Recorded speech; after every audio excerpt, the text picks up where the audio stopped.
Hey guys, hope everybody's doing well. I know you guys probably like, where's Ashley? Where's Soul Sister?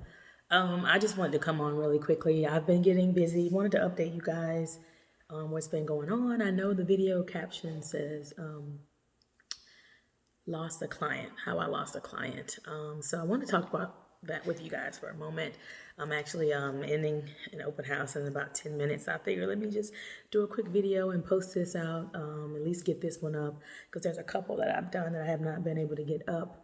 But yeah, I'm out here hosting an open house, and I just got to thinking, it's like I haven't even been on my YouTube channel in a while. So I was like, let me talk to the people about what's going on, what's been going on. Excuse that beep noise. This home has an alarm that needs to be has something that needs to be fixed on it. But anyway, it's a lovely townhome that I'm at today. Anyway, so yeah, I've been so busy, which is a good thing. Being busy is good. Being productive is good. I've been meeting a lot of buyers lately, and I had a instance where I was working with a guy, and you guys know that I'm in North Carolina, so I'm in the Raleigh, Durham, Cary, Mooresville, North Carolina area. And I was working with a guy, and he got referred to me by another agent, and I decided to help him because I'm more so in his area that he's looking for versus where that other realtor was. So we were working together. We signed agency and everything, and we got to start looking at homes, and found a couple of homes. We looked at a whole bunch of homes. And we found one that he really loved and wanted to put an offer in. I tried to explain to my buyers in this market right now in North Carolina, y'all, it's crazy. I mean, homes are going for sale way over asking. And, you have to be really ready to make that home buying decision, even if that means coming out of your pocket. With cash as a remainder if needed. Because depending on what your pre-approval amount is, you may have to come out of your pocket with cash based on what's going on in the market here today. So we went, found this lovely home in Roxborough, North Carolina. It's in the area that he wants to be within. He wants to be close to Durham. So it's about maybe a 45, 50-minute drive. It's not that far, but it's like close enough that he'd rather be that way outside of Durham versus being in Durham or Hillsborough, which is where he lives. But anyway, so we got ready to put an offer in, and the agent, he reached it back out to me and said, "Hey, do you think your buyer could come up with a little bit more money?" Da da da da. Getting a lot of offers, and I know you guys, were very interested. You expressed a lot of interest, in your email with him interested. So I just wanted to see, if he's willing to go a little higher. So, of course, that's not something we typically do. I feel like it was nice of him to do that. He didn't have to do that at all. But I said that to say that we were able to put in another offer before they did all the final decision, before they made the final decision. Because I asked him, hey, how much interest that you had? Did you have a lot of offers? And he can't tell me the number because we can't shop offers here in North Carolina. Can't tell me all the details, but he can say, hey, I've had quite a few, or had more than two or whatever. So I'm like, okay, if that's the case, we need to really up our ante. So we did that, and he was willing to come out of his pocket with cash too, and we still did not win the bid. So I think the guy told me there were 6 other offers outside of ours, so 7 altogether, which is not a big number, but it is a big number. And the seller kept it on the market from like Sunday to like Wednesday of that week. And he, made sure as many people could see the home as they could, which helped him because that's how he got to pick a good deal for himself, and ended up losing that bid. And my buyer, I could tell he was upset, and I did the best that I could as far as helping him come up with the numbers. And it's basically what you guys want to put. It's not what I want to put. You have to tell your clients it's not what I want to put. I can give you advice and guide you, but I want to guide you in the way that makes sense financially for you and your family. I always tell people that I work with, your home, that's where you won't miss you. It's not going to miss you, but you still have to think and listen to what's being said by your agent, so you'll know where you need to be, what's what, and how to handle certain situations. So right now in the North Carolina market, you got to put a good due diligence amount in. That's the money you pay to the seller where they don't get their money, where you don't get that money back. That's gone. It's a fee. Fees you don't get back. Deposits you do get back. It goes towards your transaction, but that amount needs to be good.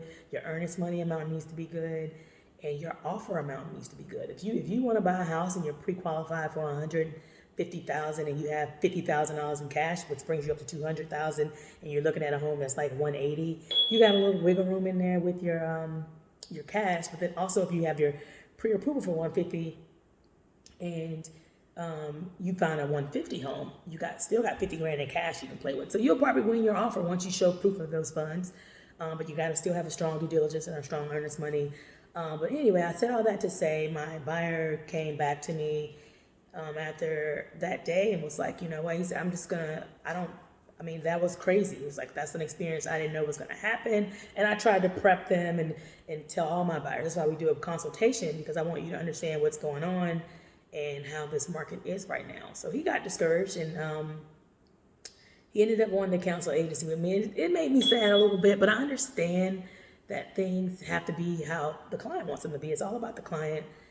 So I did this video because I wanted to say, you know, you win some and you lose some.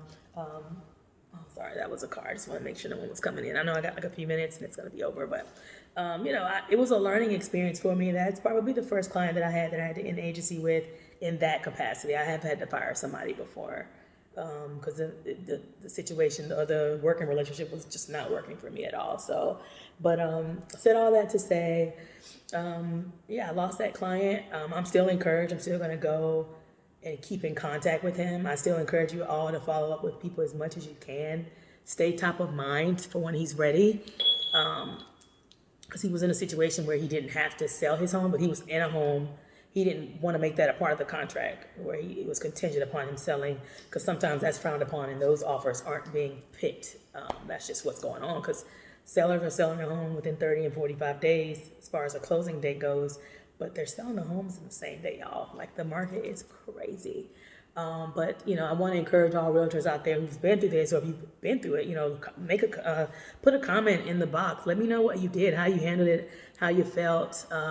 What did it do for you? I feel like I count those as losses, but I count them as wins as well. It's a win because I can learn from this situation. And I'm sure, when I take it to my broker, she'll tell me the things I can do, but I know for sure I can continue to follow up, stay top of mind, send him emails, put him on a drip campaign, continue to just put stuff in his inbox, check on him too, because I know I've said it before, my clients become family, and I just don't just do a transaction and just be done with you. No, I still want you to help me help your friends and family and be a client further down the line, and then, I can continue to keep in contact, because that's what I do. You're not just a client, you're family.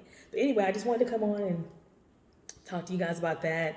And I'm going to post this one. Hopefully it shouldn't take me too long to post. I have some other videos that I've been meaning to post. I have not posted. Just been so busy. But I want to tell you guys about that experience that I had when I lost a client. So, but I lost a client currently. But I got a feeling he'll come back to either myself or the other agent in the future. I just want him to get help and to accomplish his goal, to move closer to the area that he wants to. And, if that takes him restructuring and rethinking what he wants to do and how he needs to get himself together, that is fine. I respect that. So there's going to be times and days in our careers and our business that we lose some clients. But stay positive. Keep that positive mindset. I also wanted to show you guys this book I'm reading. Hold on one second. I just got it. Let me go grab it.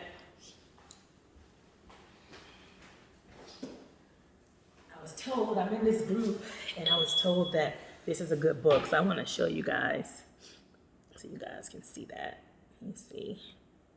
It's for real estate agents. It's called Exactly What to Say. So I can't wait to read it.